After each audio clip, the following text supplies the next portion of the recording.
Oh, it's official. We are live, Don Don. We are live. So this is brand new. My name is Simeon Taylor. This is my beautiful wife, Yolanda Taylor. All right. So this is our pilot, getting off the ground, doing this family empowerment, husband empowerment, wife empowerment, people empowerment, personal professional development, life stuff, all that stuff. You say it better than me, though. This is all Right there. things that have to deal with life. Mm-hmm. I got lipstick on my Let me teeth. get you. Yeah. Oh, okay. There we go. There it is. This is all things that have to do with life. I mean, from anything personal to professional, nothing's off the table. So we talk about marriage, life, love, sex, children, gains, losses, everything. That's what we talk about. But tonight's subject is one that I feel like is a really good start. We're going to be talking about getting to know your partner because You came up with a really good catch topic on this, though. You remember what you actually titled it? hi husband. No, that's what I said. You said the thumbnail. What do I do? I don't know my husband. Oh, I don't know my partner anymore. They've changed. Dang! I don't know my partner anymore. They've changed. What do I do? Yeah. I thought that was really good because a lot of us get into relationships with people and then the person that they're with change. And then they figure, wait a minute, did I make a mistake? This must be the wrong person, especially in marriage. So we can get in marriages and we think that nothing changes. Like, it's just like when we were just dating. And in truth, that it couldn't be further from the truth. Yeah. Because you're not in just like a signed or a written agreement. This is like a covenant between you and your spouse and God, so that is it. There is a whole nother level that's taking place. There's like a spiritual level that's taking place. There's like um, a covenant. Yeah. We're going to hit all of those points as best we could in an edutaining way, Yes. and not a slapping you in the face kind of way. So we're going to hit those moments. And but again, I think a big thing is we're going to try to debunk a lot of the myths that come along with I do. Right. Okay. But before that, we're going to introduce ourselves. I know we got people who know who we are and all that, but we have some folks who are probably tuning in. Oh, we got one person alive. We made it. We made it. But we got some people who don't quite know us. And since we have been out of the social media and entertainment space, you and I have changed a lot. Yeah. Like there's a lot of differences about us. So we kind of feel like we should be reintroducing ourselves because of the changes that have been made in our own lives. Like we have gone through a lot. And now we're here to kind of talk about that because I think Myron Golden said it the best. You are the master of those things that you are best at. Those things that you have gone through. It's so squishy. I'm listening to you, but I'm trying not to get swallowed by the chair. The things that you have conquered and overcome, though, and that you have mastered. Those are the things that you are the master of. So you can. Ooh, hit that one more time. The things that you have conquered and overcome, that is what you are a master of. So I feel like my husband and I have gone through some things in the 20 plus years that we've been together. We've gone through some things, we've conquered them, we've mastered them, and now we're here to share them. This is not a married people's YouTube. If you're single, you probably want to be hearing about this too. Okay, just so you know, because even if you have any kind of aspirations to be in relationship with somebody, these are universal principles and rules that, I mean, any kind of ship, partnership, relationship, friendship, any kind of ship you want, you need to be here to hear it because these are universal principles, like I said. Oh, and also we're gonna be dropping stuff. You can drop stuff in the chat, and we'll be responding and answering some of those questions too. So if you are tuned in, please share this, and we'll go from there. That's right. The top of the whole thing, Don, I guess it would be like we know what marriage, well, what marriage is biblically, and what's happening when people actually get married is the joining of two different cultures that's coming together to make one culture. Even I don't care what you believe in, what you study, or any of that stuff. But if even if you go historical, this morning I was reading Ruth because of the conversation we had last night, and we're talking about two totally different cultures coming together and having a you will have a generational impact. Period, whether you want to or not. Like the things you do now, and like you said, the things you do often and become good at overcoming, that'll typically be the legacy that you'll leave. And so, um, even in the old days, like it was somebody coming from a village, they actually maybe have practiced a whole different religion, had a whole set of norms and bylaws, and then you meet this other person, and theirs is different as well. So, like Yolanda and I grew up West Oakland, California, and then a little bit um the other half of my life in Kansas City without much structure. With basically, I was independent and had a hustling mindset until we met each other. And Yolanda came from a background that was more. My background was, it wasn't the best, but I had a mother. She was a single mother, and there was myself and three other siblings that lived in our house. And then we What would you say your culture was in your family? Some of your we actually were very religious people. We were from a Christian background, Pentecostal Church of God in Christ. So we had a strong family structure in the sense that we knew what our family would be doing on Sundays, on Fridays, on Saturdays. You know, we knew where our family would be, not just my core family, my mom and my sisters, but my extended family as well. So we didn't have much, but our family values were really strong.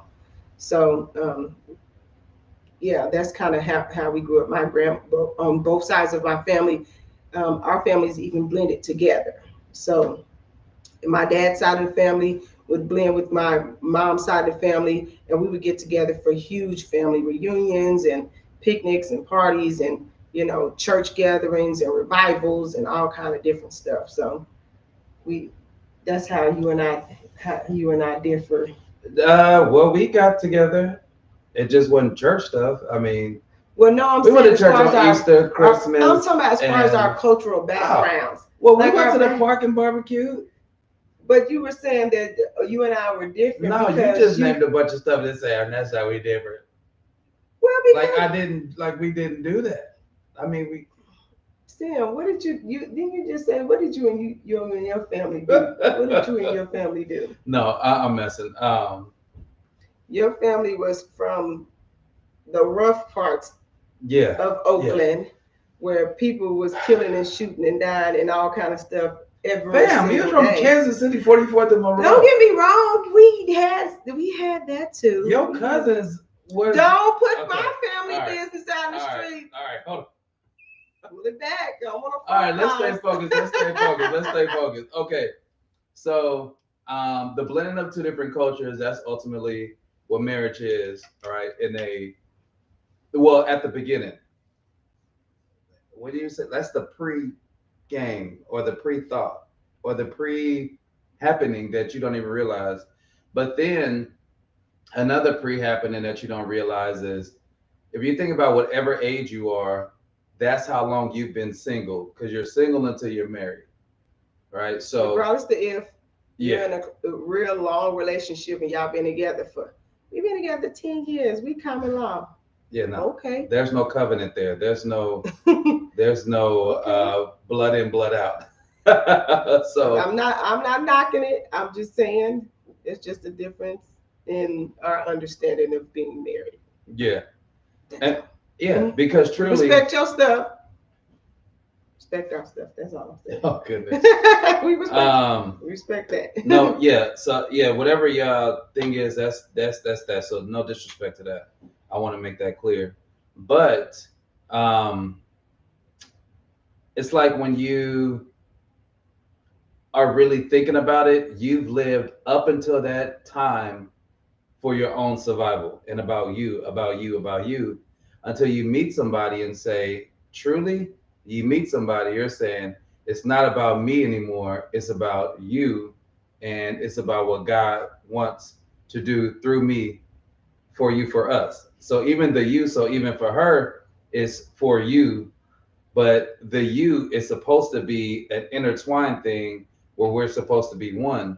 But a lot of folks don't really pay attention that, like, you've been dating or been with this person for 2 years, and then y'all been married for 2 years, and ain't the same, or things are changing, or things are taking a different turn. And truthfully, this person has been single for 20 something, 30 something years. And only been with you. Only been with you for 2. So they gotta unlearn. Unlearn being single. So it's a lot of little nuances that happens that we think about, and then not only unlearning being single, unlearning all the stuff that you put in your head on how you thought marriage should go and should be. Because Yolanda said, "Hey, when I was growing up, all I thought about was being married, and having, and I used to play with toys and all that stuff." And I was like, "Dang." Me, when I was growing up, I was thinking all I want to do is be rich and not be in poverty. And if I do get a woman, that means she's my responsibility to take care of. But what is take care of? So there's a lot of little gray areas that a lot of information kind of slipped through our fingers, or we didn't get it at all, that we had to learn from bumping our heads or going to seminars or reading or having life. Life, or just having discussion, experience, experiment, and all that. The premise of this whole thing is that you would come and be with us as we talk through stuff that we should have known, our mothers, our fathers, our grandparents. I grew up, like I said, with a big family, and we had really strong core values, but a lot of the our patriarch is gone away. I have one matriarch that's still alive on my dad's side, but for the most part, all of my elders are gone, and I'm understanding now that we have become the elders, and that just as they poured into us about life, now not everything, because some things, like I said, from a religious background, we can talk about everything, but here we want these conversations to be like we're with family, like y'all at y'all auntie and uncle house, and y'all want to know about stuff that you can't talk about to your daddy or your mama, and we talk about it here. Okay, so that's the premise of this whole thing. Like the stuff that you should know, here we want to be able to tell you about, like unfiltered, like for real. What kind of filter? Okay. I'm gonna tell it to you like I wish it had been told to me. Yeah, that's good. So that's all I'm saying. So if you were a super religious person, or you were super this or that or the other, then you probably don't want to be here for some. Now, don't get me wrong, me and my husband are Christians, and our values are Christian based. Though this isn't a Christian channel, everything we talk about is gonna be from our perspective, which is why it's our channel. So respect we will respect you and your, whatever your religious choice is. But just so you know, when you're here, that's our perspective on things. Like that's where our moral and our principle comes from, is Christian values. That being said, what do you do once you're in a relationship with someone, and after you've maybe put a ring on it, or you've been in that long-term relationship, and the person has changed and they're not the person you signed up to be with? The representative is long gone. I know y'all have heard that term before. The representative is talk about gone. That. I'm gonna share this link while we're doing this. Okay. So I will say this: for me and my husband, we are not the same people we were when we first got together. not he nor myself. We are not the same people.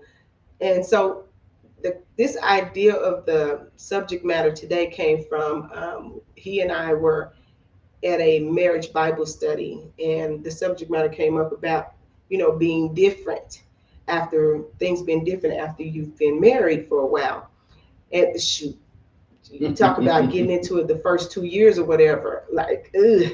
You're like, wait a minute, I didn't know marriage was going to be like this. I thought it wouldn't even change because, it's just paper. That's what people think. But then they get into the thick of it. Marriage is one of those things. It's kind of like children. It's kind of like, I guess, being rich. I've never been rich before.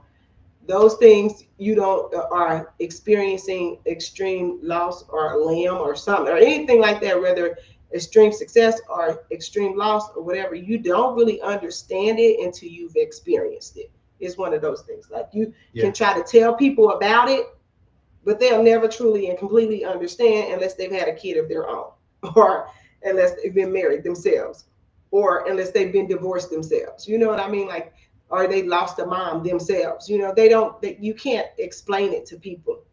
And that's how marriage is. So I know that marriage isn't the same as just a piece of paper because I've experienced marriage, and I'm experiencing marriage right now. So that in that Bible study, they were talking to us about the different phases of people. So generally, when you're growing up, every 10 years, you have become a different version of yourself. Hopefully, a better version of yourself, a more mature version of yourself. So, like, say that you are no longer the same as you were when you was born than you are at 10 years old.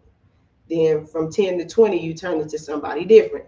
Then from 20 to 30, you've become a little more self-aware. Yeah. Hopefully, you're a little more goal-driven. By the time you get in your 40s, you kind of know nonsense. You know what you want to do. By the time you're in your 50s, listen, you knocking down walls, you taking names, like, and I guess by the time you get in your 60s and stuff, forget about it. I don't know.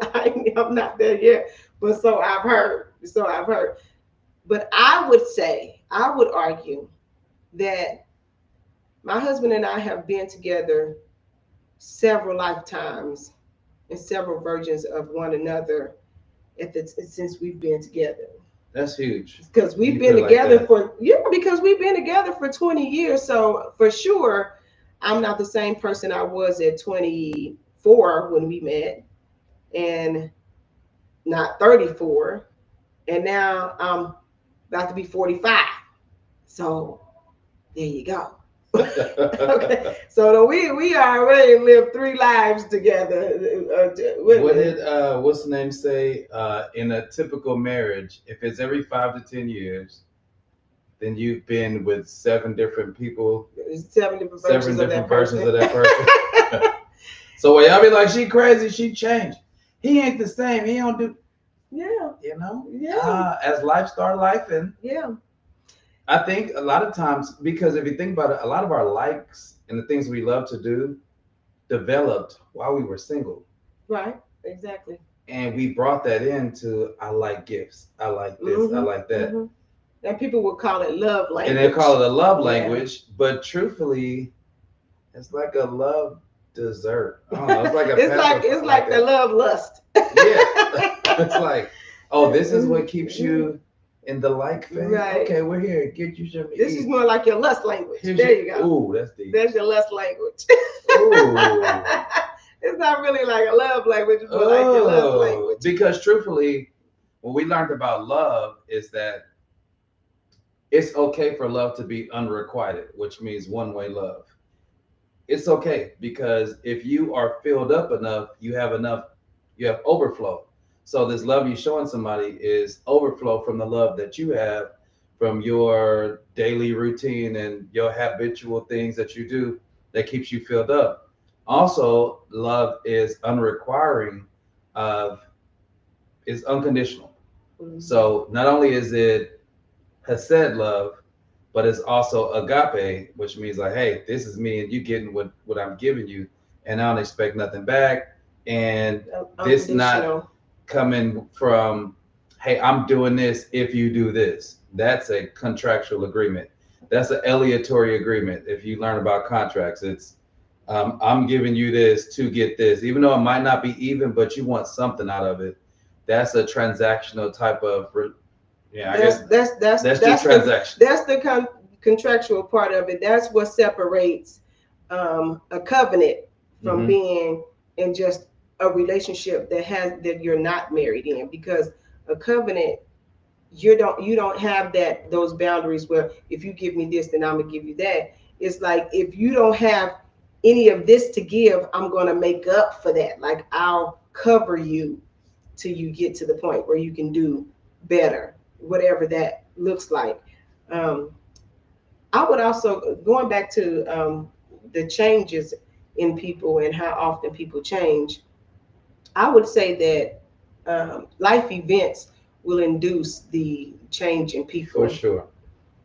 Because when Sam and I first got together, I turned into a different person. And this is a whole nother subject matter. We'll talk about this another time, because Sam and I are both postpartum doulas, but a doula. But after I had our first baby was a miscarriage. I wasn't the same, I wasn't the same anymore after that, because I had experienced a deep loss, a loss of which I didn't know that I would feel that way, not having the baby, seeing the baby itself, but losing the baby. I didn't know I would be that, I didn't know it was going to be that much of a trauma to me. And because of that, I changed and turned into a different person, trying to cope with that loss. So it induced the early change and maturity in me. And then right after that, I had a full-term pregnancy and a daughter. And that, again, challenged me to turn into a different version of myself. Now I'm an active mother. So now what mother looks like is not the same as what wife looked like when that was the only road that I had. So that induced another stage in my life. And that happened again after I had my third pregnancy, but second baby. And then I had to be a mother to two and a wife. I had to be 300% of myself to three different beings that were outside of me. And I say 300% instead of 400% because, I was losing so much of myself into that. And I loved being a mother, loved being a wife. And it just turned me into somebody different from whom I had been when we first got married. And so that's what I mean. That's what that means when it says the person that I'm married to, or the person I'm in relationship with, or my mate is not who I had planned to be. This is not the person I planned to be with. I didn't plan to be with this person. This is not the person. I made a contract and a covenant agreement with the guy that I first met. But the guy that I first met no longer exists. And likewise, he didn't know that he was getting this version of me. I didn't even know that I was going to become this. Ain't that something? What is this? What are you now? Well, child, I'm almost 45 years old. I got four children. Hold on. I got 4 children. Okay. I've been married for 18 years, been together with him almost 21 years. I am listen, the girl that came into this relationship was a girl. I'm a whole complete woman. That's all.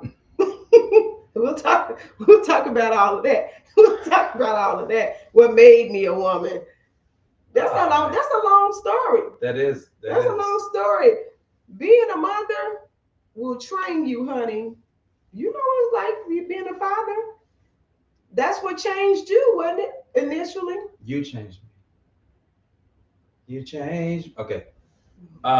You made a good point though.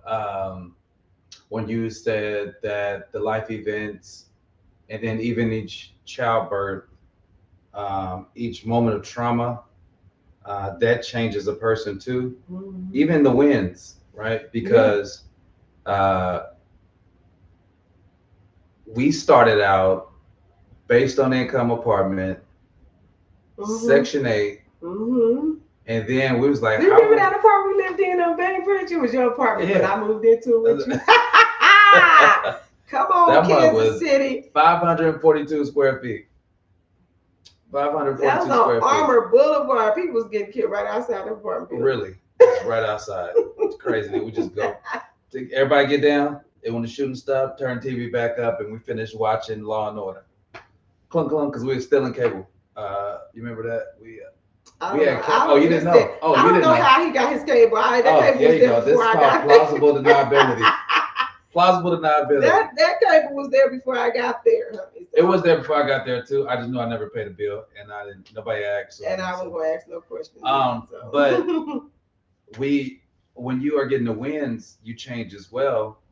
People say money don't change you. It just unlocks the person that's in the inside. Well, I'd argue that's not the truth. We're always constantly developing, becoming a new person every day. Our experiences shape us. That's why a lot of people who are well traveled, man, the conversations are just, they add more color to the conversation. It's more thicker, and not so surface, because they've been around different cultures. They've been to different places. They have more they could talk about. When you're in a impoverished atmosphere, you start to develop a impoverished mindset. When you start winning, you get around other winners, and you start seeing what's possible. And you start hearing people who were in the same shoes as you were at one point in time. And then you can really see, okay, what did you do that's practical? And you start doing these things that are practical. And just slowly but surely, you start elevating. And just like a snake or a lizard sheds its skin, you start shedding some of that, those old things about yourself. And so I think it's a healthy change sometimes. Or it could be a negative change depending on where your gratitude lies. So celebrating the wins are cool, but if your gratitude and your emotional support is based on the elevation or based on the material things, it will totally have an effect on who you are developing and who this person married. So we could be winning together. She could have a heart of gratitude. I can have a heart of it's not enough. And we have two totally different experiences in this marriage. And that's something that we actually dealt with in our tenure being married. Yeah, we can have the same experience, and though we're having we can have the same events happening to us. And though we're having the same events, doesn't mean we're having the same experience. And so learning that your spouse can be in the same space with you physically might not mean that they're in the same space with you emotionally, spiritually. And so that is something to definitely take into account.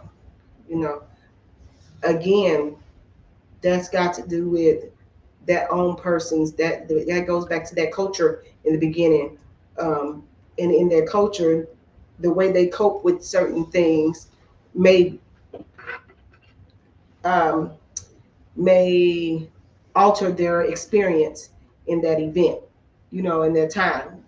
So their culture, if their culture was one that caused them to, hey, we don't celebrate too much because we on the ground, it might not last forever. So we just, okay, it is what it is. Let's keep going. You know what I mean? Nothing's ever good enough. You bring that into your marriage with you, but the other person has to take that into consideration. That's real and that's true. Yeah, you got to take that into consideration. They might not even know, they might not even be cognizant of the things that they have brought into the relationship and stuff. But let me tell you what marriage for sure does. Being a relationship for sure does. It magnifies your character. and it will teach you, and it will train you. Yes, it will. Because there are things in marriage, even with children, and more of us could probably relate to this. There are things that I never thought that I would do, but for my children, if not for my children, I would not be doing them. But honey, listen, that is true. I will fight little kids for my children. I think I'm at that point too. I will fight. I can't confirm or deny that we may have pulled up on a high school. Stop it! You gonna incriminate us? See, that's what I said. I can't confirm or deny. That's called pleading the fifth. That's not incriminating. Be quiet. Don't speak of no specific events. I didn't say you were validating. I said don't.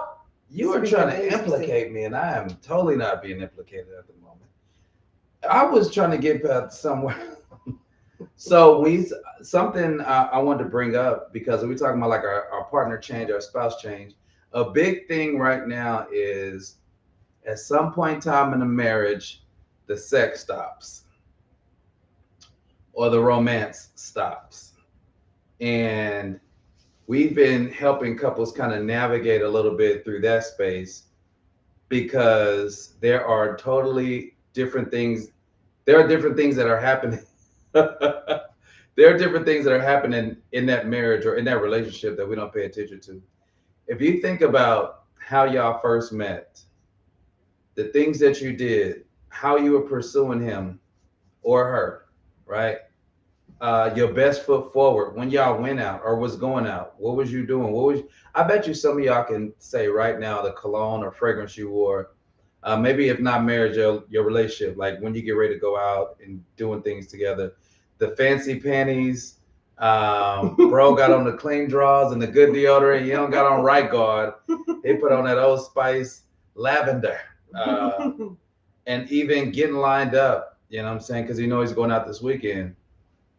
We did all that for a while and then stopped chasing and pursuing each other, or stopped being attractive to each other. Think about attract, like that means come in, to draw near. So we stopped being attractive. We stopped making our spouse, our partner, draw near to us, and just really started being comfortable and stale. So sometimes our appearance change, but then also our attitudes change, the respect changes. And a big thing that we always talk about is not what you say, but how you say things. So the kindness and the gentleness changes. And then we still, as our selfish self, be like, but you still gonna let me, and you see how she looking right now? That's how the other person is. Like, you really want some action after how you've been talking to me and treating me. And then we be thinking, well, we married. I can get it when I want it. But can you? Like, this is still a human being. You know what I mean? You gotta respect the person. This is still a human. Like, that is some strange stuff. You want a blow up dog, basically. That's just gonna do what you say when you're ready to do it. And likewise, so I know that's the guy's perspective that I've been hearing a lot about the guys. But man, these brothers, I mean, fam, you stop going to the gym. We start losing hair, but we stop grooming it. Like, there's things that we got to do, but then also learning, getting to know our partner again. Like, hey, baby, how's things? How you feeling? And it's okay to be like, so what do you like now? We had a deep discussion the other day about coming to an understanding of, hey, what do you feel about this? What does apology look like? What does I'm sorry look like? What does, and sometimes our default can be, oh my God, you questioning, it's not good enough, because we have self-negative talk, and we'll talk about that at another time. But in that self-negative talk, we automatically assume that that's what this person, and really they're trying to get to know you, and we're trying to get to know each other so we can be better towards each other. Because other than that, we'll still have selfish expectations. And yes, love should be unconditional. But again, we're humans. You can't just be asking for stuff without. You remember your parents said, hey, treat others like you want to be treated. Like, you want to get treated like You know what I'm saying? That means you need to treat that person that way as well. What you think? What's your thought? No, I completely agree. But you made a point when you were saying that we do a lot of this talking to couples, and those are some of the things that seem to keep that are reoccurring. They are reoccurring, like the sex for men and emotion, emotional support and care and love for a woman. Since we do life coach, I won't get too much into that because our services are available. So if you want to DM us and you want some personal virtual services or something like that, then fine. Like call us. We can definitely work that out. But we I would say this: definitely ever so often do a check-in with your mate, because like I stated before, they are constantly changing and evolving. They're not the same person that you first got with. So yes, you're not wrong when you say, oh, she had a baby and now she crazy, like my husband posted. You're not far off. I wouldn't say that she was crazy, but she's definitely changed. She's not the same person. Stop it. She's not the same No, person wait. anymore. Crazy is a rough way of saying it, but there is a chemical imbalance that happens. Sometimes there is a chemical imbalance that happens, but if it lasts longer than it's supposed to, then we might have reason for concern. But even with dudes, because like yes, because yes, there are a lot of chemicals and hormones and different things being released when you're having a baby. Uh, though we are excited about the journey of having the baby, the body truly feels like that is a traumatic, is in a traumatic state, because like a traumatic event has happened, because the whole body is trying to repair at once. So that can cause. We get into a whole different subject. Yeah, I don't want to have to get all into that subject because we're not here about that. We're trying to talk about when your spouse or your partner turns into somebody else. How do you know that they've turned into somebody else? And what do you do when they have turned into somebody that you didn't necessarily sign up to be with? you know what's crazy is some people, what I've seen, when that person change, they've actually changed to a more sweeter person. Sometimes that happens. Sometimes that happens. But you don't hear too many people standing on the mountaintop or on social media talking about that. You often hear people talking about inventing about the negative, but that's another human trait. No, what's crazy, I've seen you hear people talk about their husband all of a sudden being super sweet. Oh, because they got soft after having babies or something. Yeah. Excuse me. Yeah, I've heard that before. I've heard that before, and there ain't nothing wrong with that to me. To me, I feel like a masculine man who can be gentle.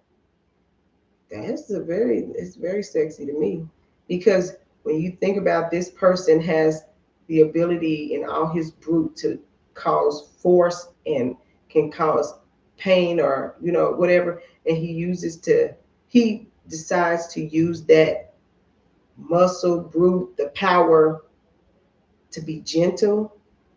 There's a lot to be said about that. But that's just how I view men. Well, that's how I view men. I view men like that, because to me, I feel like because God has made men to be so much more physically powerful. Um, I feel like that is a beautiful thing when they bring that under submission and of their will, and they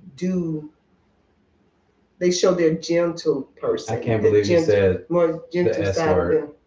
What? Submission. I said, stop it. I said they submit to their own will, and the will for them to do something that is, kind or sweet or nice or tender and show that, I think that's just a beautiful thing.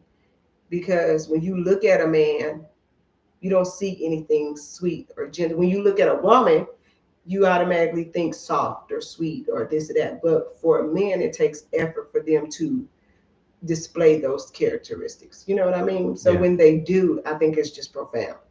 Yeah. So when they have babies and stuff and they end up being softer, I think that's a beautiful thing. But that's just my own personal opinion.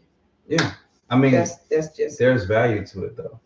There's great value to it because the presence of a man can change the atmosphere of a room just from merely walking into it. You know what I mean?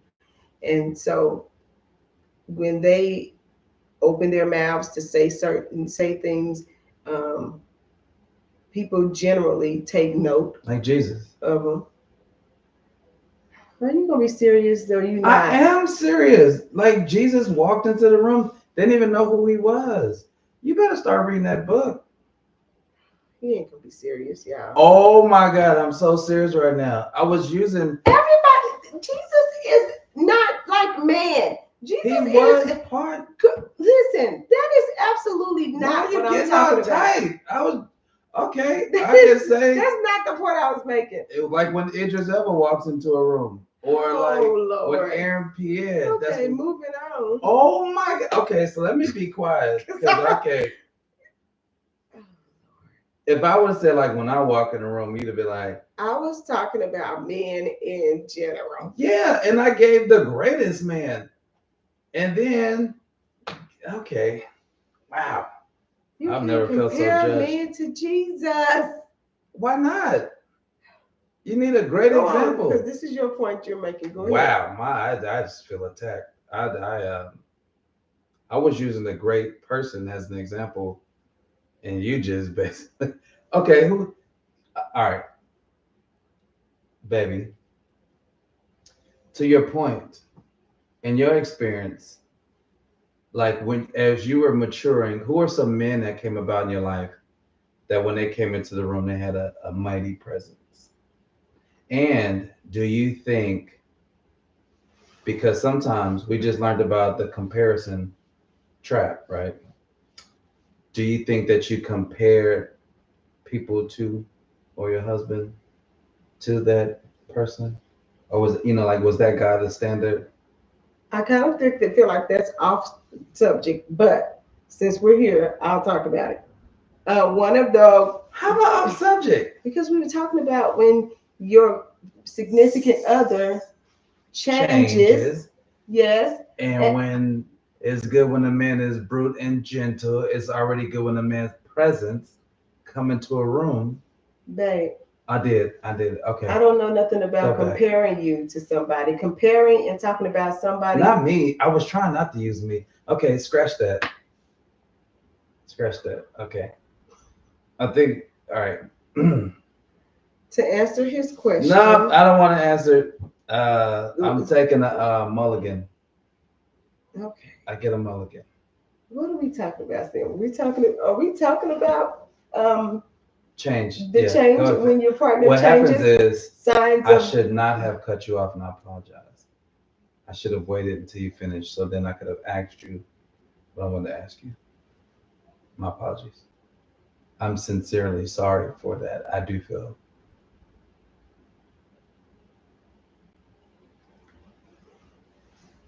Okay, now after that brief detour,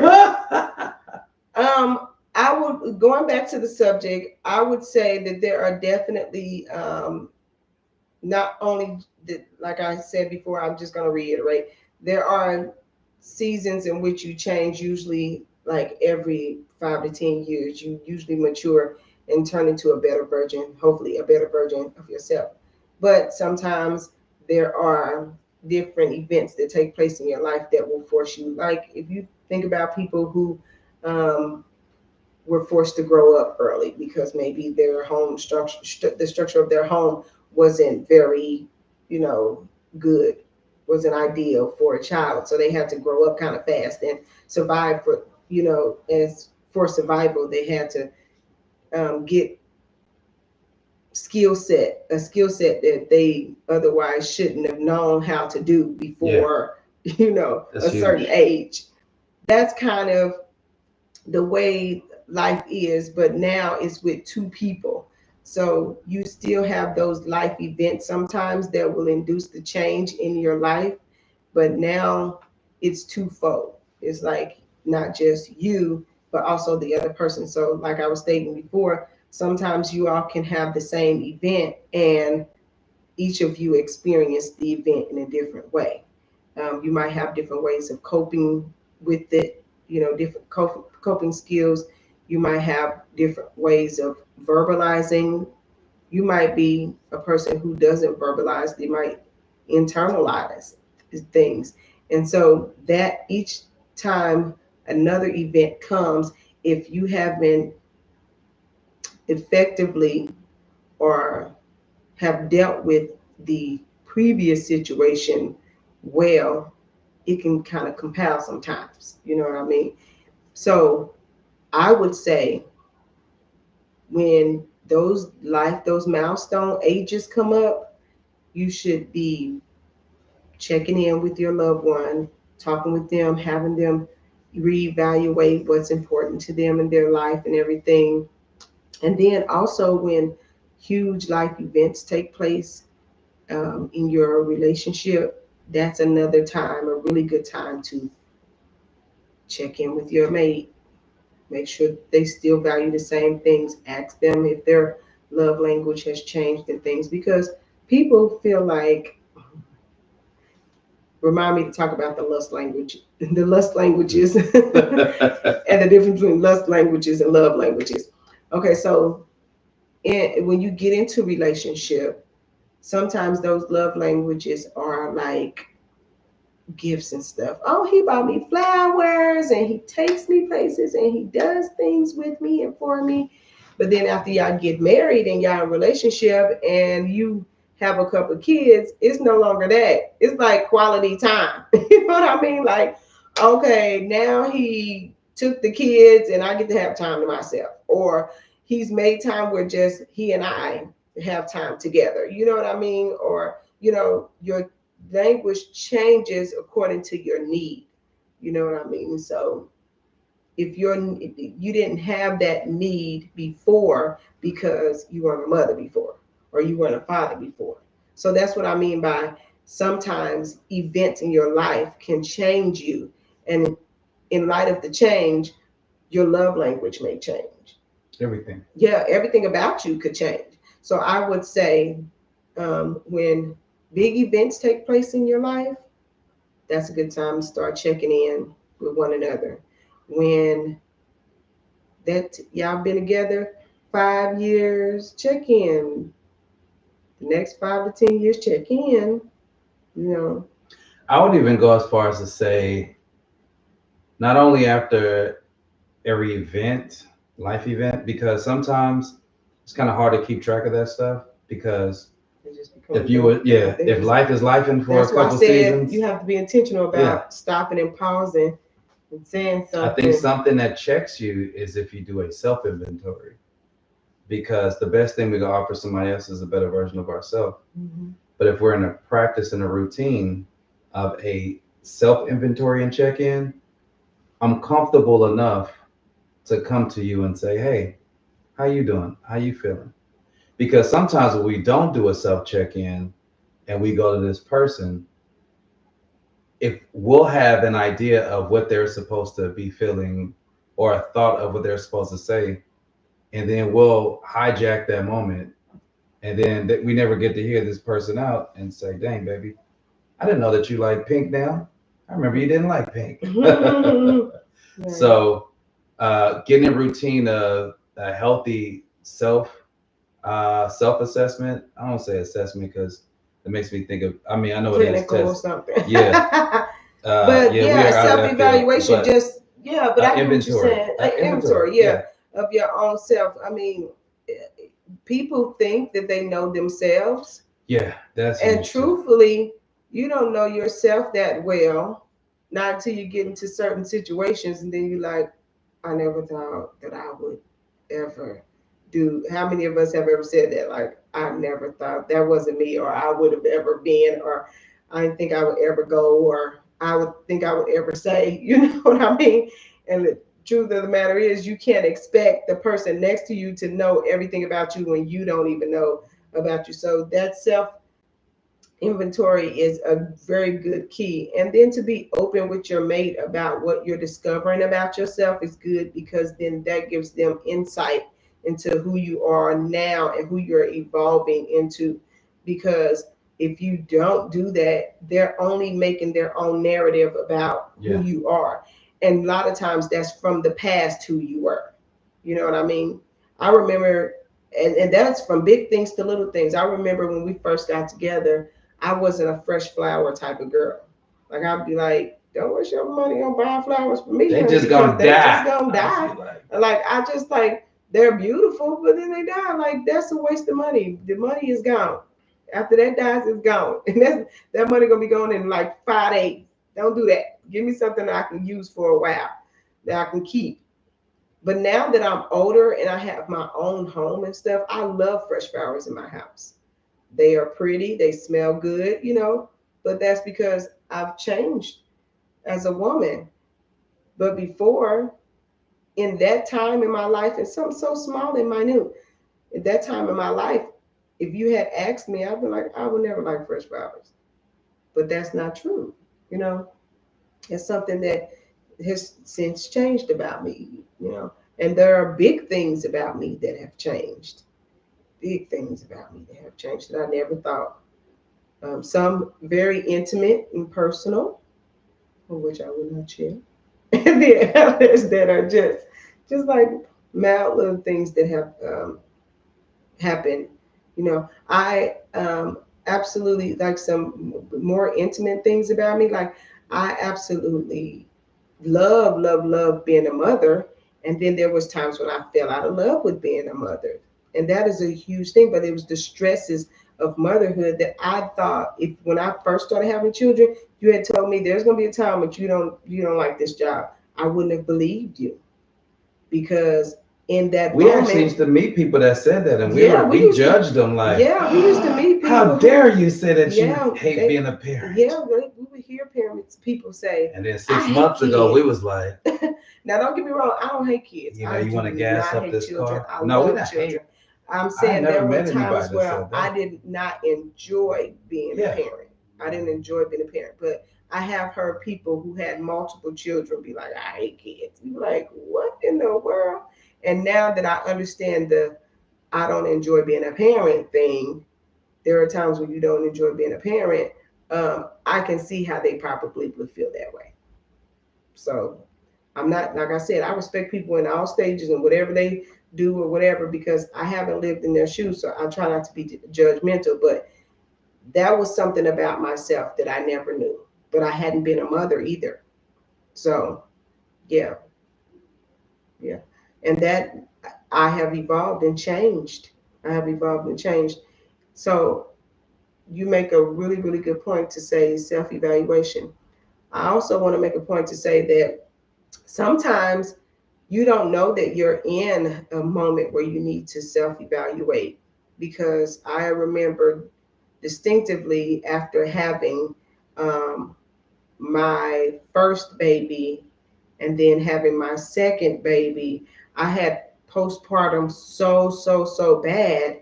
Um, thought that it was normal because that was my first time having kids. I thought it was normal for me to feel the way I was, and that the feelings would just go away. Like my body was just trying to heal. Though that was true, I was at the point where it was time to call and get some help. Um, and I didn't know, like I said, I didn't know I needed to be evaluated because I had never had the experience before. And I thought everything that I was feeling was because I had never experienced it before, normal. But come to find out it wasn't. So yeah, there are times when you don't know, and that's where a good mate, a good partner comes in there when they can say, you're not acting like yourself, and if you're turning into somebody else, that's fine, but maybe we should probably get you some help, or maybe I should check in with you and see, hey, what's important to you now? We just had a big life event. Are you okay? How can I support you and be of service to you at this stage in your life? Which is another very big and important thing. You want to elaborate on that about being um, how you have to be somebody different and support to a person when they are going through a different stage.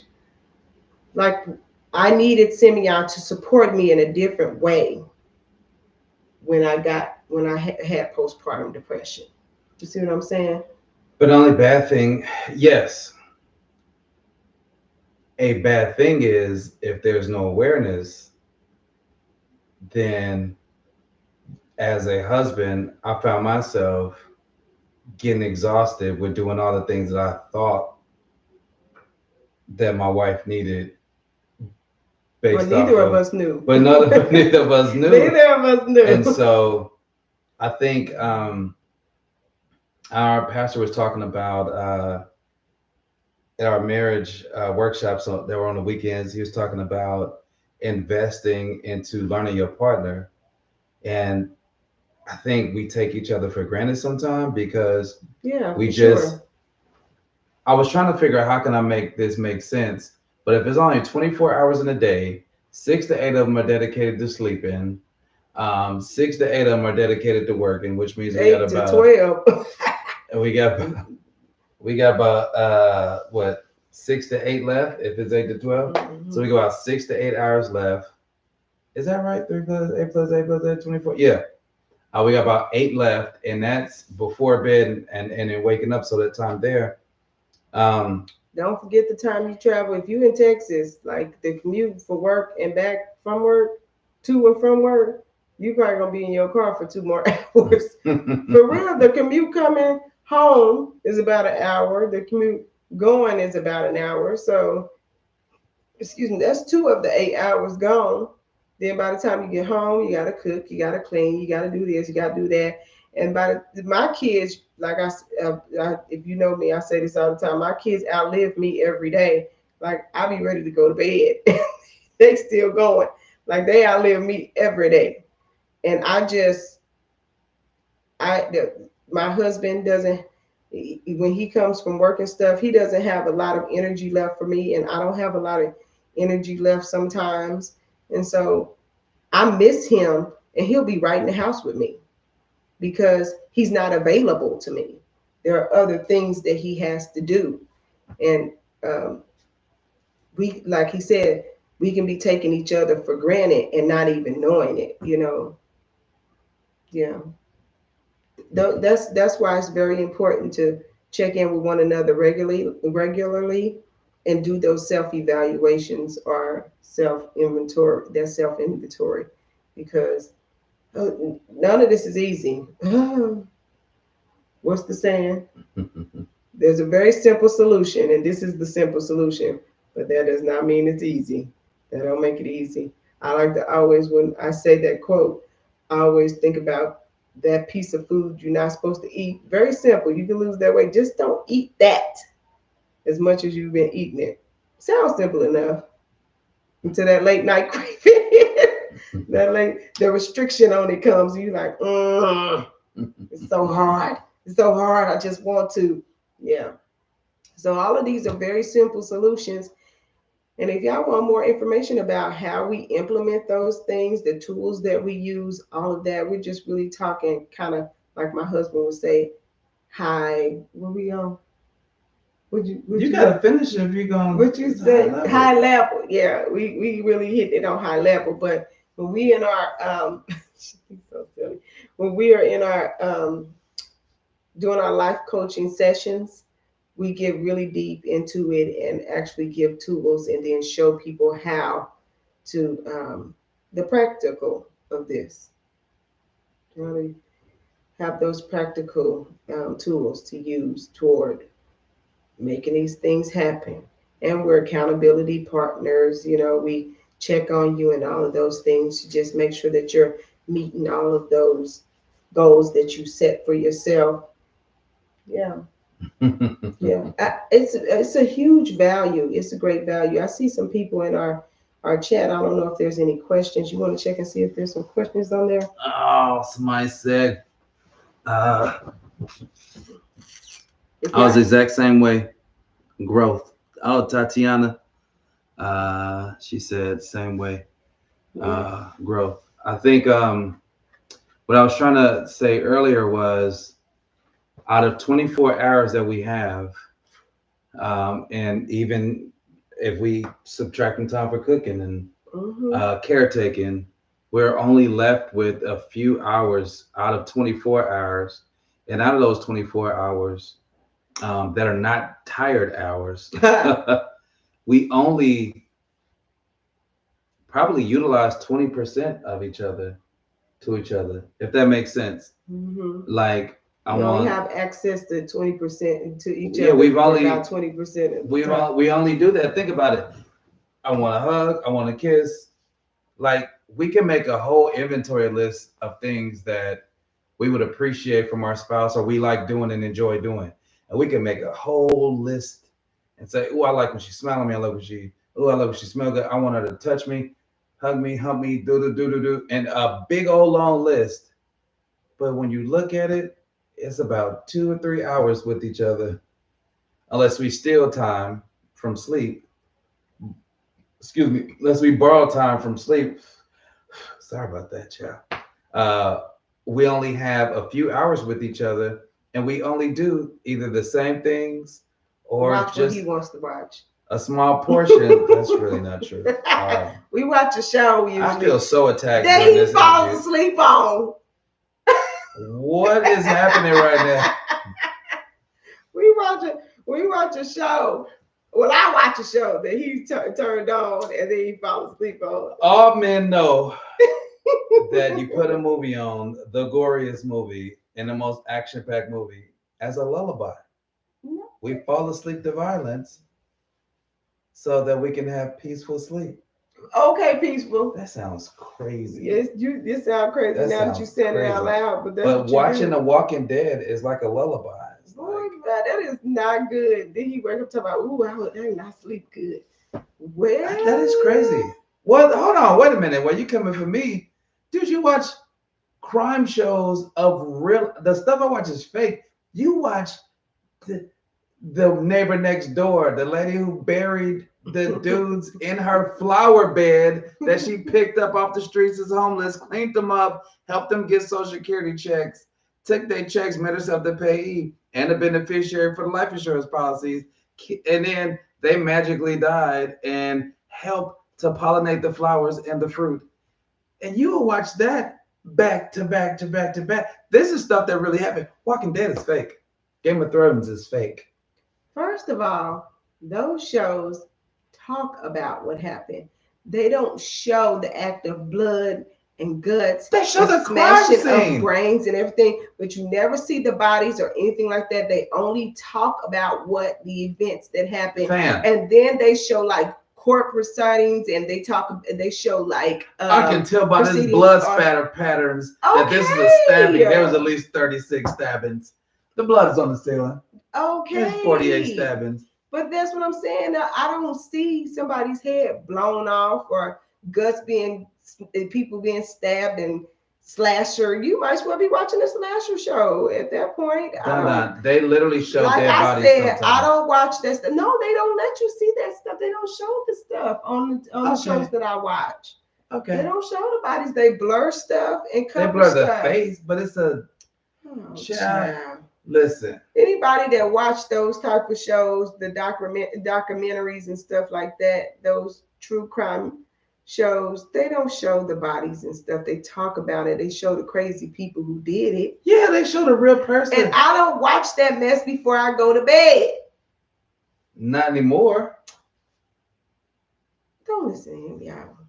There's more comments. Check the computer. No. People are saying it. I better do it before you see blood spatter pattern on the back of this wall next time we do this. If y'all have any questions before we leave you all, did this 5'2" please put them in the chat. Able to overpower him? We will be try our best. We will answer those questions to the best of our ability. Radiator coolant. Don't listen to him.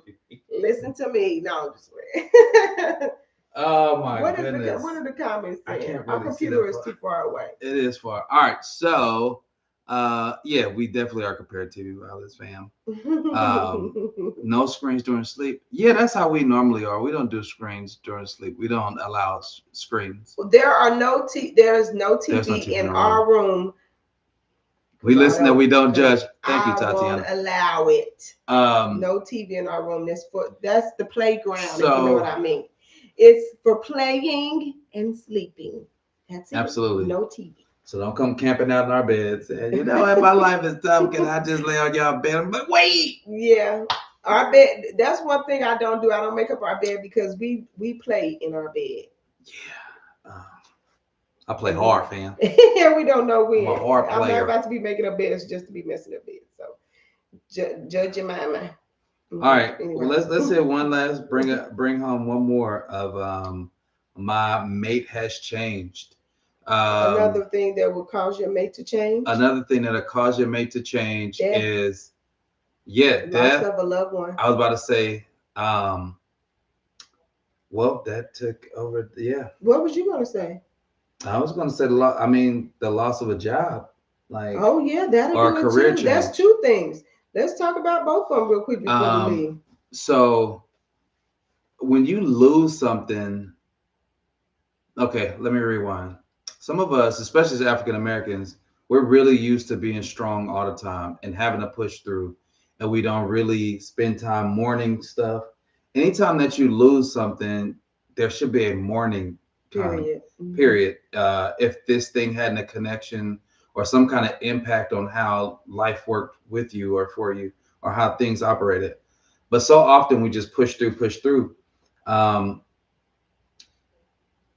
we're supposed to be transparent and all that in this channel. But like last year, I had finally found a position that I really loved and I really enjoyed. I got a chance using my skills in speaking, using the technology, empowering people, sales, watching results get better, and just training and educating and all that stuff, right? It was a really good space and place, and I was making really good money doing that. And then company had a decision to make, and so I was laid off and hired back a few months later with about a 45% paid decrease. With actually it was 60%, about a 60% pay decrease. And we're talking about when you get used to a certain lifestyle and you have children to take care of, a wife, health, food. And then inflation is happening at the same time. Jesus. So navigating through that now, while I'm experiencing this, my wife is experiencing getting tighter in church, getting tighter in her ministry, and found her wave in her, in her bag, with the kids choir, mentoring young ladies, like all this stuff. And me, I'm feeling like I am trying to hold this hot air balloon from flying away with just my bare hands. And if anybody ever seen a hot air balloon, usually it takes a bunch of sandbags or usually has to be anchored down. So that felt like my experience.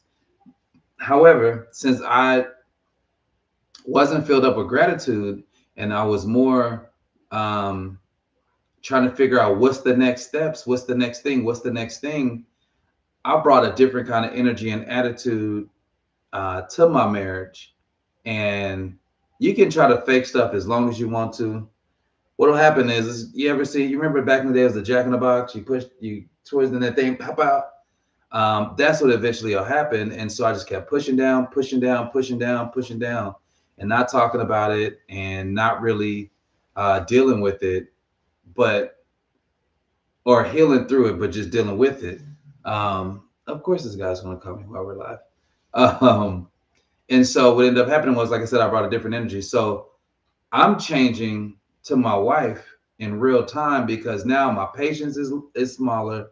I'm bringing worry, and I don't want to say I struggle. Sometimes anxiety is a challenge for me.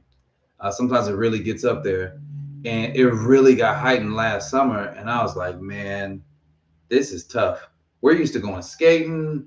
We usually take a family trip every year, and then a trip for she and I. And I'm just like, we got to hold on to every single dime and penny. And Christmas come around, and just all this lack, living in a lack kind of attitude and mindset start to happen. So first, of course, is your attitude, your actions, and then your ways will start changing that way. So my mindset started to be acting out of lack a lot. And meanwhile, the whole time she like, it's gonna be okay. It's gonna be all right. Maybe if you just lean in a little. So they're like, it's not working. And so I changed for a little bit, man. And those are some of the things like when we're talking about how an event can change you. And if you're not cognizant, and if, like she was saying earlier, if your spouse has to be a different person for you in that season, but she'll have coaching on how to deal with a man that's used to providing, and then trying to tell him everything will be okay, and then still try to love on him at the same time. It can be a really difficult place to navigate. And so when we make the main thing, that helps us push through. But even so, that's the loss of a job, but then the loss of a loved one, the loss of a child. I couldn't imagine what that's like. Mm-hmm. But we do know that there's some people that deal with that. And when you don't take time to grieve properly, um, to deal with the emotional and let go of the emotional piece the right way, then it just lingers on. It just lingers around. It's like a dish that you didn't use dish soap with, and you had spaghetti in a white plastic bowl. And you just rinsed it out. We can still see, and it's still oily. Even though you rinse the spaghetti out, you can still see the residue, and that's how it is. And then you'll try to pour a bowl of cereal and watch what happens to the milk. It'll spoil that next meal, and that's how it is if we don't deal with some of those losses while we're in a marriage or in a tight relationship. The next thing that we'll deal with, we'll mess around and it won't even be about that. And you left spaghetti in the bowl and didn't wash the thing. Like, what are we talking about? Because I didn't deal with the stuff. No, yeah. That's good. That's good. I completely agree with you. Yep, that's not all the ways in which change can be induced upon a person. There are many, many more ways, but yeah. I mean, we could be here all night talking about all of those things, and we're not going to do all of that. But I hope that what we talked about tonight was helpful for you, for someone. We'll be back here next Monday at 8:00 having another conversation.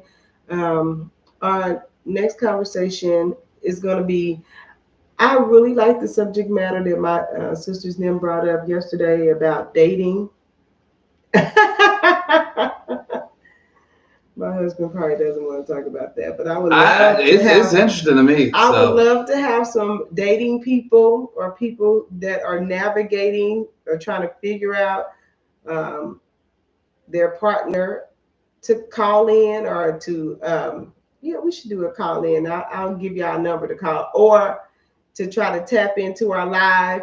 And we're going to answer some questions and stuff for y'all as far as that's concerned from our own points of view on that, because Lord have mercy. I mean, just anything from anything. We're in a thirsty culture, though. Like the characteristics of what a mate, what characteristics you should look for in a mate, and what's the difference between compromise and lowering standards. That is two totally different things. That is two totally different things. Just because you compromise does not mean you have lowered your standards. That's not the same thing. It's not the same thing. It got so deep yesterday. Yeah, that's not the same thing. So just getting an understanding of the differences in that, I think alone is going to be a really good topic. So we'll talk about that on next Monday. Keep your ears and eyes close to all of our social media.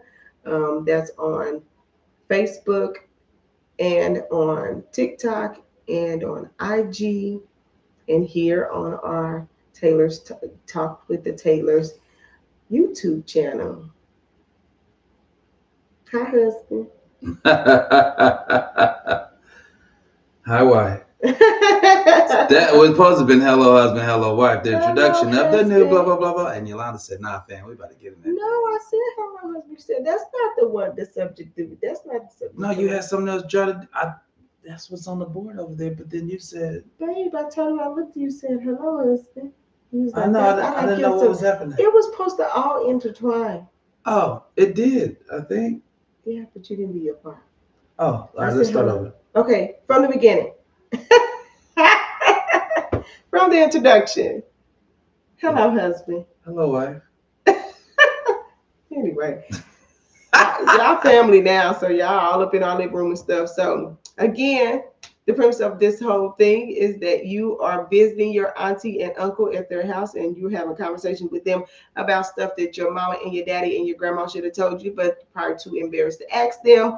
But you know, you can always come to that cool auntie and uncle. And we're the cool auntie and uncle. Good sound advice. We're the auntie and uncle that don't have no roaches. You know? Yes. I'm gonna tell you exactly. We always got food because we got a bunch of kids. Yes. We always got a bunch of kids. We get the name brand stuff. We the ones that all the kids in the neighborhood, they come to our house. No, y'all think we're playing? No, literally, this is us. Literally, we had to kick 5 teenage girls out. Yes, before we recorded this very first YouTube episode, we had 6 young girls here. Our 4, 2 other girls. And then earlier today, we had a girl. There was 3 other girls. 7. Yeah, you're right. We had 7 girls in our house. It was 8 altogether. Our 4, Maddie, and then the little pineapple. Yes. That was 3 more to our 4 that we already have. That's 7. And then we had 1 8. No, we had the little girl you was helping braiding her hair earlier. That's 8. Oh, okay. Told you. I don't think he can count. What? All right, I'm trying to say that. Maddie, Samara, and little Olivia. Olivia was here. He can count. We did have 8 girls here. I forgot Olivia. I know. I'm the only dude in the house. I'm like, so you feel it. You feel it, don't you? It's getting hot. Anyway, yes, we can't count. That's what I'm saying. That's the reason, because we always have a bunch of people at our house. That Christmas, Thanksgiving. Yeah, for sure. St. Patrick's Day. Happy St. Patrick's Day, man. by the way. That's funny. Yeah. You don't have on green. Are you kidding? I got on green drawers. Well, good for you. I don't wear drawers. I don't anyway. Anyway, TMI. All right, man. We're going to get out of here. But we're going to be doing this every Monday, 8 o'clock. Yes. So stay on the lookout. Make sure you join our Facebook group, Talk with the Taylors. Yeah. And then please subscribe to this channel. Yeah. Share, help us get it up. We're trying to get 1,000 by the end of the month. I think we can do it. Yeah. Trying to get 1,000 subscribers, because we do 1,000 subscribers, we can do more things, and we can just be more available to people who we can make a difference for in their lives, in their marriages, or in their professions, or just be that person to help you go forward. We are not trauma dumping people. So if you got a whole bunch of trauma dump, this is not that, but we will try to help and coach to elevate you to the next space. Now, you got to deal with some counseling stuff and things like that. We can direct you to those right areas and places. We know enough to be dangerous because we do have a background in it. Right. But our goal in this season is to help you be better than you were yesterday, or at least get to the awareness as a good basis, so that you can be better than you were yesterday. Yeah. All right. Well, I'm Sam, and this is Don. Yeah. So if y'all have any subjects that y'all want us to cover, put those in the chat. We can get around to those. And again, questions, put them in the chat. We'll get around to those if we can. But this first, what do you think about your first episode? You know, I think our first episode is gonna get an Emmy. You know what I'm saying? Just give me my. We on our way. My trophy. I just want to lean over the thing and be like, first I want to thank God. You know what I'm saying? My Lord said Jesus Christ. Then I want to thank my production team. I am your production team. Yeah, I know. But at some point we're gonna be having a whole bunch of people. We're gonna have a team, because we gotta have a team, fam. Like, our kids are too much to handle. Right. And then they're going to have more people. Right. And so we need somebody to set all this stuff. I wish y'all could see. we we literally have a production studio set up in our living room right now. Yes. We need somebody to set this up and take this down. Cameras, laptops. Because now we got to take all this stuff down and then relax. Yes. So we need a production. We love y'all, Taylor Tribe. See y'all later. You are leaving your auntie and uncle's house now. I got to go. Go to your mama's house. Go to your mama's house. Don't tell your mama. Go tell your mama give me my $10. Yes, give me my $10 back. She owed me.